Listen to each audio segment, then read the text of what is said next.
But again, that has been the story so far. Make no mistake about it. Yeah. Mula kanina on top of our coverage. Negros Occidental. Well, for ang number 2 naman kasi, si... Our action tonight. So far, Drasier Mauricio just won a solitary rack. Yeah. Walang hiwalayang naganap dun sa Black 8 saka sa 9 ball. Uses some check side English on that cue ball. Long shot na lang daw for this 6.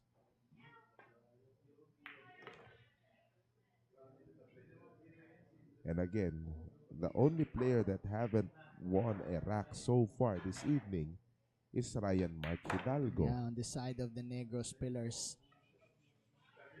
Well, si Dean Mark hindi pa naman pinapasok dito, pero that has been the role so far of Castro. Yeah. Baga pamatay sunog nitong paranya ng Negros Occidental sa Pillars. mabisang fire extinguisher si Dean Mark Castronuevo. Pero pagdating kung sino ang pacer nila, ayan, si Tisoy.